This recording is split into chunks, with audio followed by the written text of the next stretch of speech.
The winter of 1944 bled into 1945 with a brutal glacial indifference. Across the shattered landscapes of Western Europe, the German war machine, once a seemingly unstoppable juggernaut, was now in its death throes. The colossal failure of Hitler's Ardennes offensive, a final desperate roll of the dice known to the world as the Battle of the Bulge, had broken the back of the Wehrmacht in the West. Allied armies, a relentless tide of steel and men, were pushing the exhausted German soldiers back, liberating the last slivers of France and clawing at the very borders of a rapidly shrinking Third Reich. Yet, even in its agony, the Reich refused to die quietly. Like a cornered animal, it fought with a savage, fanatical ferocity.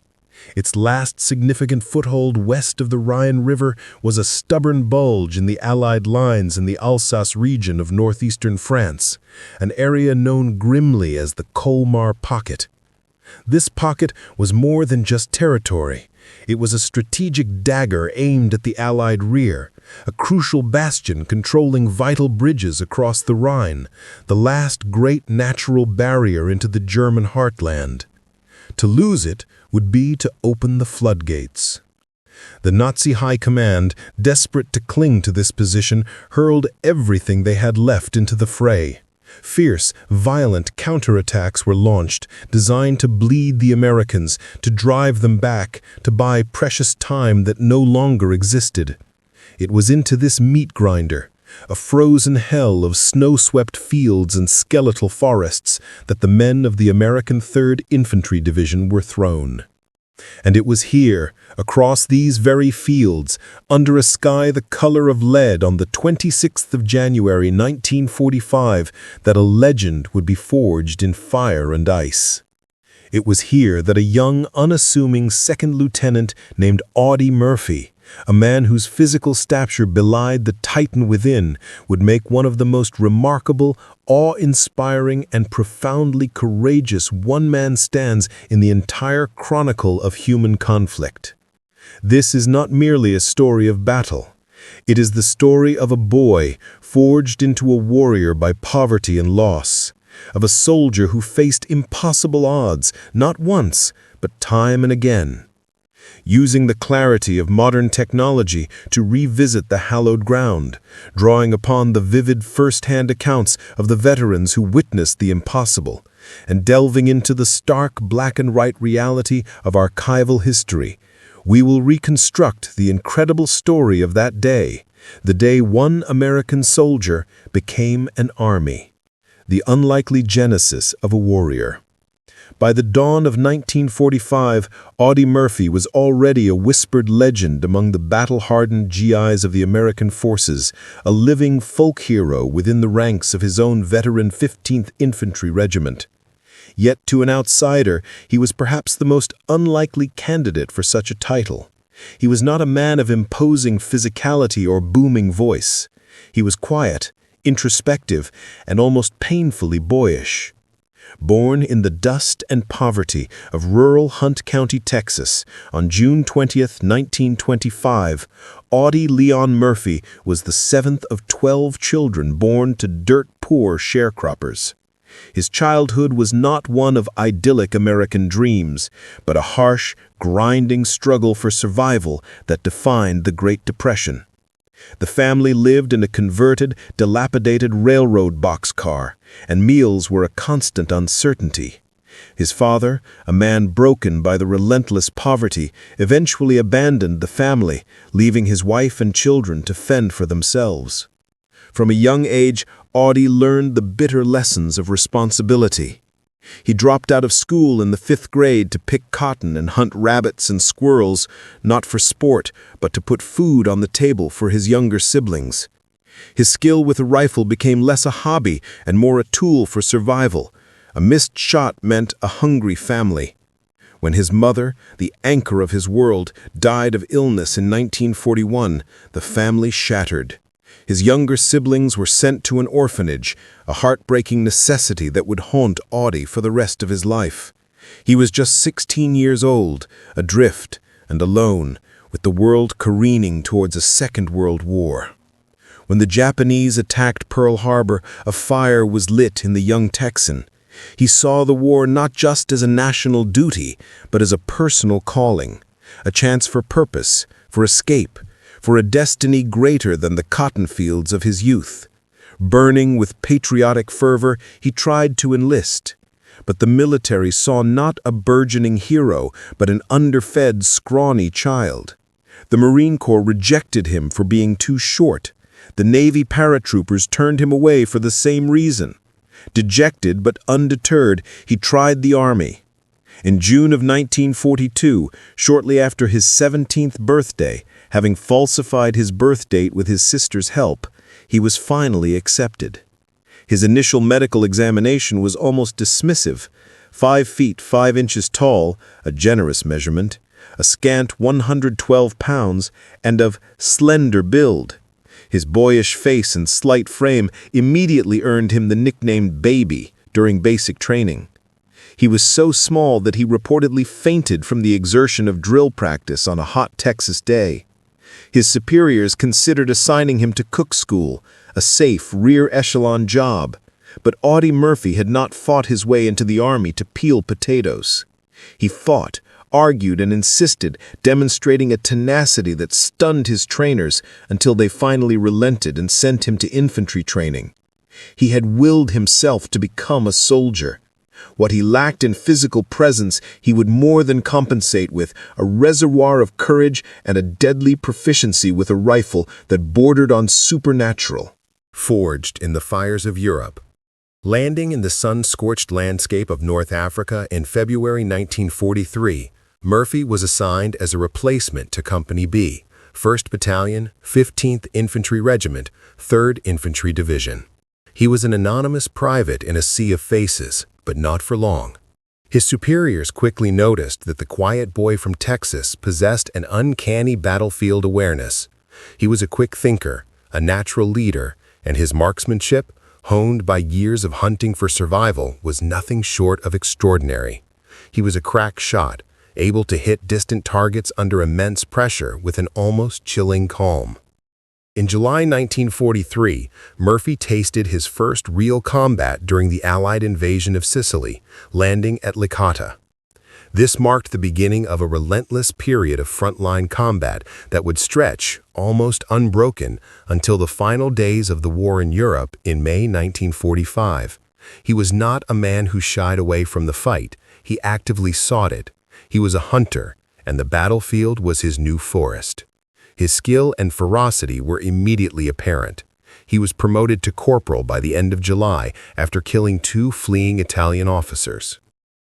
The Italian mainland was next. At Salerno, in the bloodied landings that followed the invasion of Sicily, his platoon was pinned down by a blistering hail of fire from a German machine gun nest. While his comrades hugged the earth, Murphy, acting on pure instinct, used the terrain for cover, single-handedly charged the position and silenced it with a flurry of grenades and rifle fire, saving his platoon from being cut to pieces. The campaign in Italy was a brutal, grinding war of attrition. By December, now a sergeant, he was fighting in the hellish confines of the Anzio beachhead, a pocket of Allied resistance that the Germans were determined to crush. During one fierce enemy counterattack, Murphy's calm under fire was legendary. He crept out alone under a storm of mortar and artillery fire to destroy a disabled but still dangerous German tank with rifle grenades. On another occasion, he and his men drove back a German squad, earning him the Bronze Star with V device for valor. War took its toll. He was plagued by recurring bouts of malaria, a debilitating illness that left him weak and feverish. Yet he consistently and stubbornly refused evacuation to a field hospital. He saw it as abandoning his men, his family. On one occasion, he was so ill that he had to be forcibly dragged from the front lines to an aid station. Unsurprisingly, he was back in the line as soon as he could stand. In August 1944, Murphy's war moved to France. He landed in the south as part of Operation Dragoon. The combat was just as vicious. Near Ramatrel, his best friend, Laddie Tipton, was killed by a German soldier who had been feigning surrender.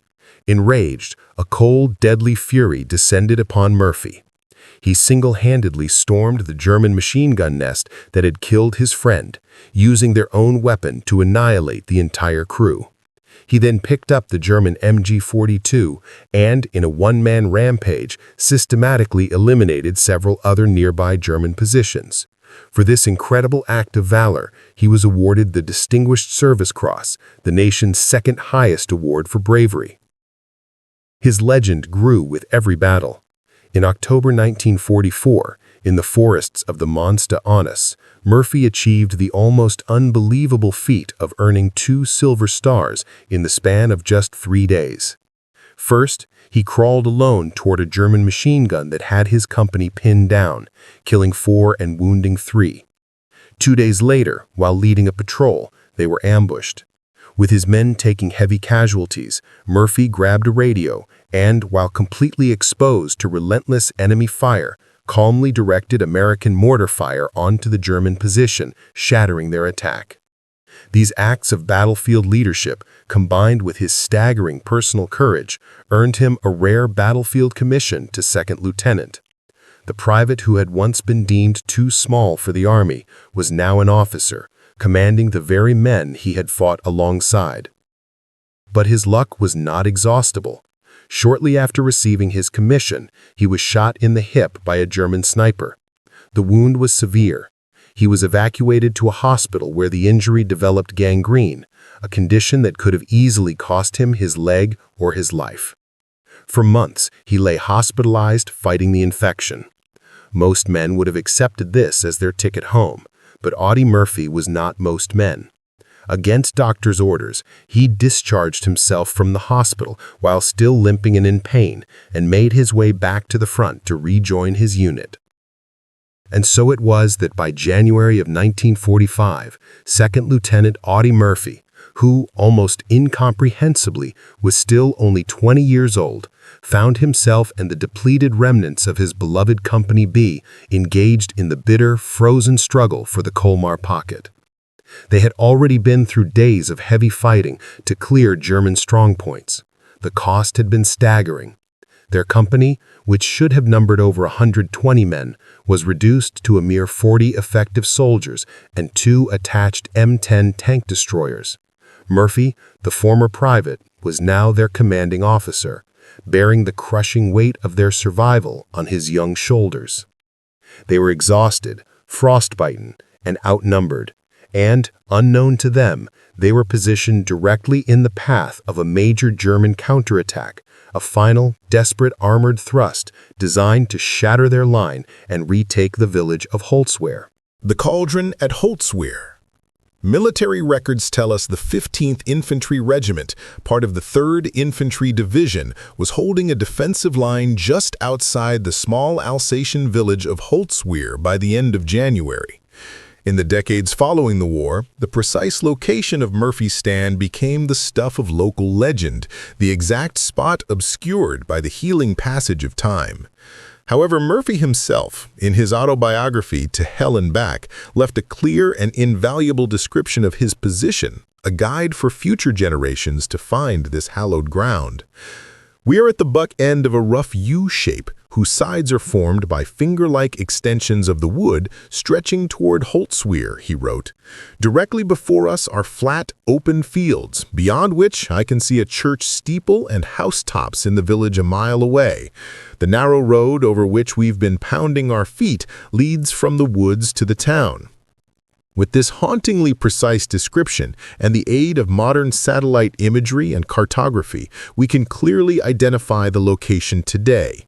The U-shaped woods still exist. The road still cuts a path from the tree line to the village, and the steeple of Holtzwihr still rises against the sky. It was here, along this stark tree line, that Murphy and his 40 exhausted men prepared for the unknown. Their armored support was meager. 2 M10 Wolverine tank destroyers. These were not true tanks. They were lightly armored, open-topped vehicles designed for ambush tactics. One was positioned on the road itself, nestled at the edge of the woods. The second was placed in a more advanced and far more vulnerable position some 40 yards ahead of the main defensive line, acting as an early warning sentinel. Murphy established his command post in a shallow drainage ditch that ran alongside the road, about 10 yards behind the rearmost tank destroyer. His arsenal was humble: his personal M1 carbine, a pair of binoculars, a worn map, and, most crucially, a field telephone that was his only link to the division's artillery batteries miles to the rear. The conditions were appalling. The ground was frozen solid, making it nearly impossible to dig proper foxholes. The men had to constantly stamp their feet and move about in the deep snow to prevent frostbite from claiming their toes. Compounding their isolation was the fact that the main American support elements were a full mile behind them, waiting for reinforcements before moving up. The northern edge of Holtzwihr village, a mere 400 yards away, was still teeming with German troops. The snow-covered fields between Murphy's line and the village formed a desolate, deadly no-man's land. Murphy was acutely aware of the fragility of his position. He knew that if the Germans attacked in force, his thin line could be easily shattered and his men enveloped. With a commander's foresight, he ordered his men to prepare a secondary, fallback defensive line several hundred meters deeper into the woods, where the thick trees would offer better protection from tanks and artillery. What he had most feared became a terrifying reality at 2 p.m. on January 26th. A low, guttural rumble began to emanate from Holtzwihr, a sound that every veteran on the line knew and dreaded: the sound of tank engines.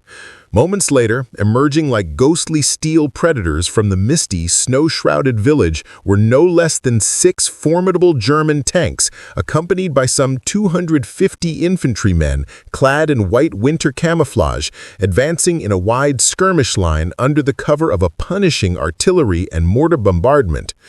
The German force was a mix of armor, but leading the charge were several Jagd Panthers, one of the most feared tank destroyers of the war, whose thick-sloped frontal armor was virtually immune to the 76mm guns of the American M10s.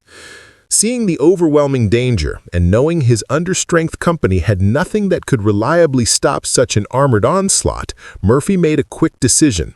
He yelled to his men to begin falling back to the secondary line in the woods. Simultaneously, he grabbed his field telephone and began calling in frantic corrections for the American artillery, bringing a curtain of high explosives down on the advancing enemy. The situation deteriorated with terrifying speed. A German 88mm shell screamed in and struck the rear M10.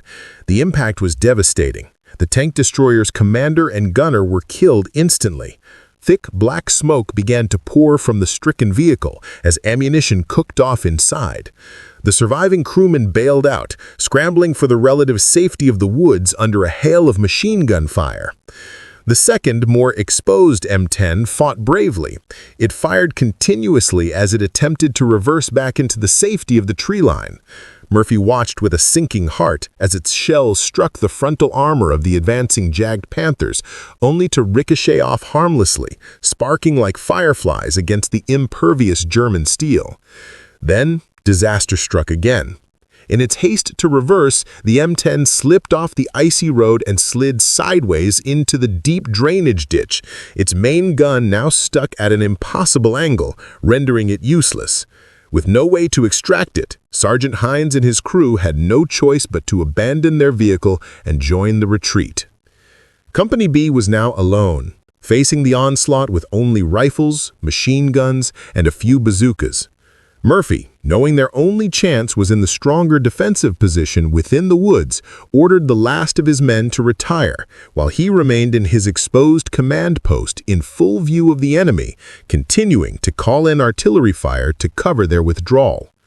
Platoon Sergeant Elmer Browley, one of the men withdrawing, described the scene in a later affidavit.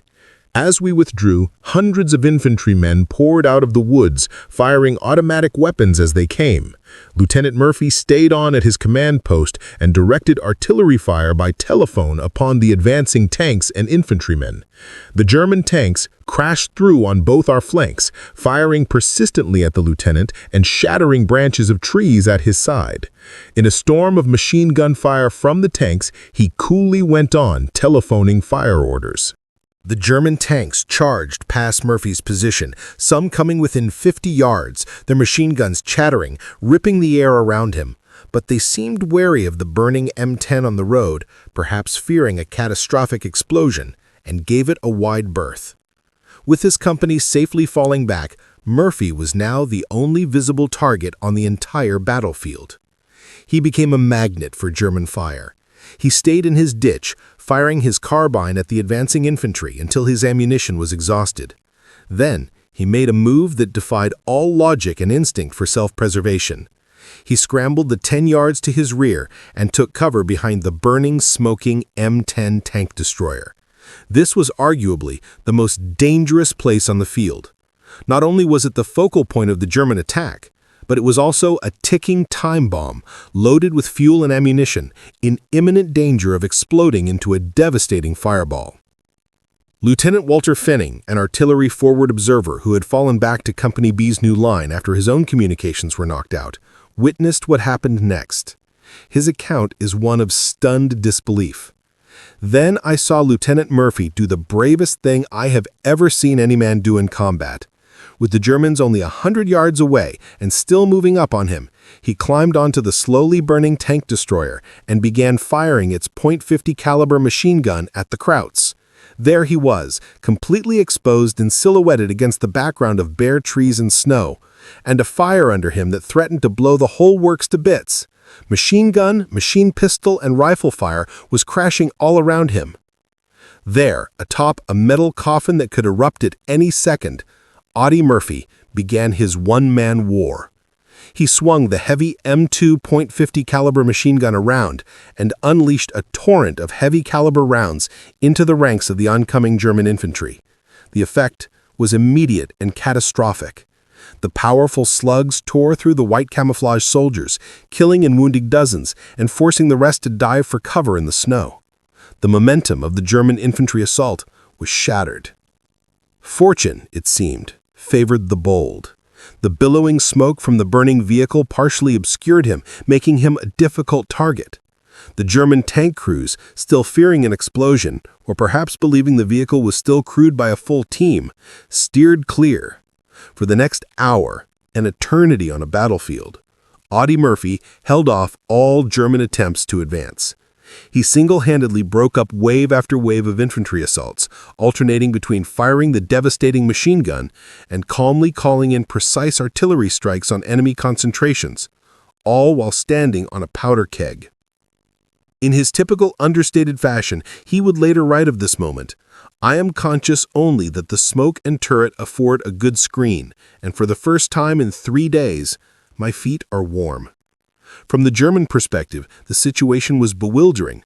Their powerful armored advance had been stymied not by an anti-tank gun line, but by a single furiously firing machine gun. The devastating .50 caliber fire was now the primary obstacle, and all their attention shifted to eliminating it. German units began to creep forward under covering fire, trying to outflank the burning wreck and silence the lone American gunner. On 2 separate occasions, German tank shells slammed into the M10, engulfing it in clouds of smoke and steel fragments. Each time, the men of Company B held their breath, certain their lieutenant was dead. And each time, miraculously, as the smoke cleared, the silhouette of Audie Murphy reappeared, still firing. He was a whirlwind of controlled fury, simultaneously firing the machine gun, yelling coordinates into the telephone, dodging incoming artillery and tank rounds, and keeping a constant watch on his exposed flanks. It was a superhuman feat of concentration and courage. Peering through the acrid smoke a few moments later, he caught a flicker of movement in the ditch just yards away. He swung the heavy .50 cal round in the nick of time, spotting a German squad of about 12 men who were preparing to rush his position and kill him. From a distance of just 10 yards, he opened fire and cut them down to a man. The immediate threat was gone, but his situation was still desperate. He once again got on the line to the artillery headquarters. The radio operator on the other end, trying to gauge the urgency, asked, "How close are they to your position, Lieutenant?" Murphy, without a hint of panic in his voice, delivered a reply that would become legendary in the annals of the U.S. Army. "Just hold the phone and I'll let you talk to one of the bastards." If the peril of his situation wasn't already crystal clear, his next set of coordinates removed all doubt.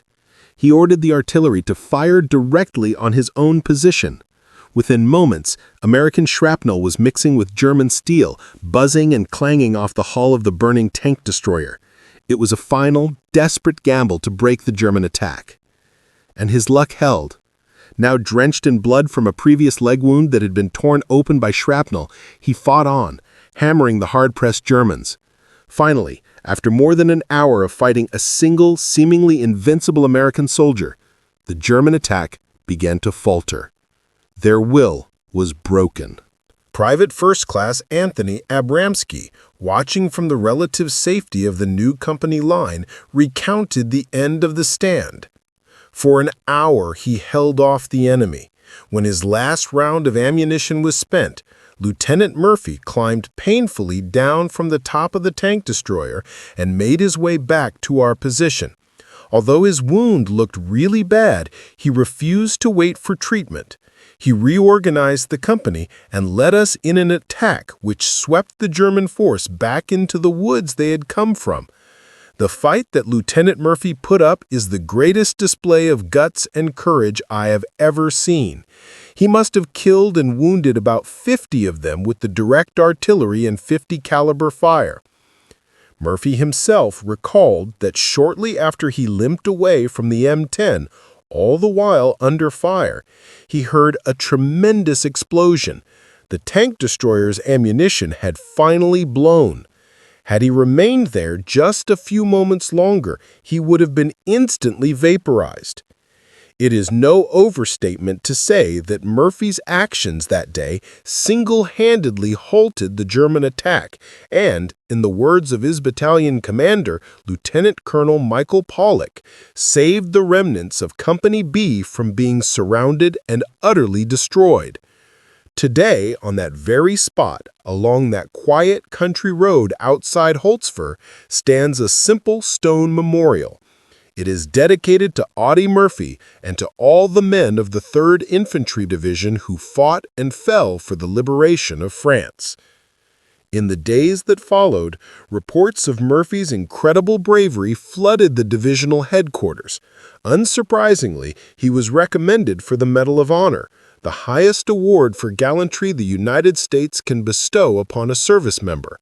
The medal was presented to him on June 2, 1945, in a field near Salzburg, Austria.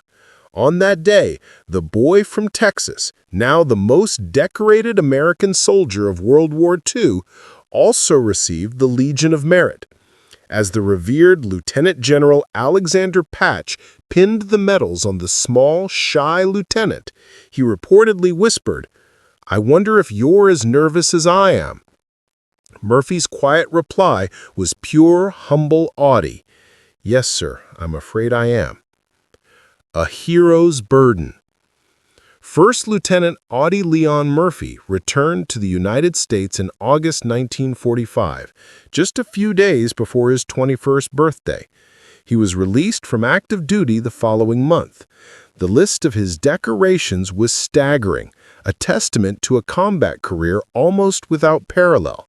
By the war's end, he had been awarded every combat decoration for valor the U.S. Army could bestow upon a service member, some of them multiple times, including the Medal of Honor, the Distinguished Service Cross, 2 Silver Stars, the Legion of Merit, 2 Bronze Stars with a V device, and 3 Purple Hearts.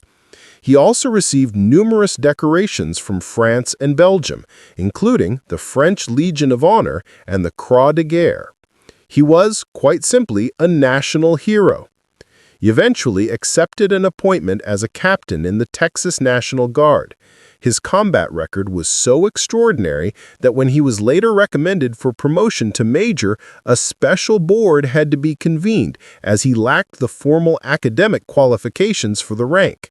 A memo sent to the chief of the National Guard Bureau simply listed his decorations, and after what was surely a brief, careful consideration, it was decided that Murphy, the most decorated American serviceman of the Second World War, probably did indeed have the necessary qualifications. The promotion was confirmed. Upon returning to civilian life, he was a celebrity. His boyish good looks and heroic story made him a national icon. He was featured on the cover of Life magazine. The offers soon came pouring in from Hollywood, and he embarked on an acting career that would span more than 40 feature films, mostly popular westerns. His most famous role, however, was playing himself in the 1955 film adaptation of his autobiography, To Hell and Back. It was a surreal experience, forcing him to reenact the most traumatic moments of his life for the silver screen. The film was a massive success, holding the record as Universal Studios' highest-grossing picture for 2 decades. But beneath the surface of the handsome movie star and revered war hero, Audie Murphy was a man haunted by the ghosts of his past. The cheers of the crowds could not drown out the echoes of battle. He suffered from a severe and debilitating case of what is now known as post-traumatic stress disorder, or PTSD. He was plagued by insomnia, nightmares, and depression. For the remainder of his life, he reportedly slept with a loaded pistol under his pillow, a reflex born from years of sleeping in constant danger. Unlike many of his generation who bore their psychological scars in silence, Murphy was remarkably open and courageous about his struggles. In an era when mental health issues were deeply stigmatized, especially for a war hero, he spoke publicly about his battle fatigue. He became a passionate advocate for veterans' welfare, lobbying the government to provide better mental health care and to conduct more research into the emotional impact of combat. He saw it as his final duty to his fallen comrades and to the generations of soldiers who would follow. On one Veterans Day in the 1950s, an interviewer asked him to name the most memorable day of the war for him. His answer was not a tale of heroic battle, but a quiet, powerful reflection on its end. "I think it was. I've even forgotten the date," Murphy responded thoughtfully. "But I was on a train going for a little rest in the Riviera, and I heard the announcement that the war in Europe was over, and there's nothing that could top that for me. As I say, those 3 years had seemed much longer than they really were, and I saw a lot of good men come and go, and a lot of them, as they know, especially and remember on this day, are still there." Final roll call. On May 28, 1971, Audie Murphy and 5 others boarded a private twin-engine Aero Commander aircraft at DeKalb Peachtree Airport in Atlanta, Georgia. They were en route to a business meeting in Martinsville, Virginia. The plane never arrived. 3 days later, search crews found the wreckage near the summit of Brush Mountain, near Roanoke, Virginia. The aircraft, flying in thick fog and rain, had struck the mountainside, killing all 6 on board. Audie Leon Murphy, the boy who survived the Great Depression, who was rejected by the military, who endured the worst of combat in Sicily, Italy, and France, and who single-handedly held off an army at Holtzwihr, was dead. He was just 45 years old. He was buried with full military honors at Arlington National Cemetery on June 7, 1971. His grave, near the tomb of the unknown soldier, is the second most visited gravesite in the cemetery, after that of President John F. Kennedy. Yet, even in death, his profound humility shone through. At his own earlier request, the customary gold leaf lettering reserved exclusively for Medal of Honor recipients was omitted from his headstone. He did not want to stand out. He preferred the plain, simple inscription of an ordinary soldier, resting forever among the men he had led, fought for, and never forgotten. He was a hero, a legend, a movie star. But in the end, he was, and always would be, just a soldier.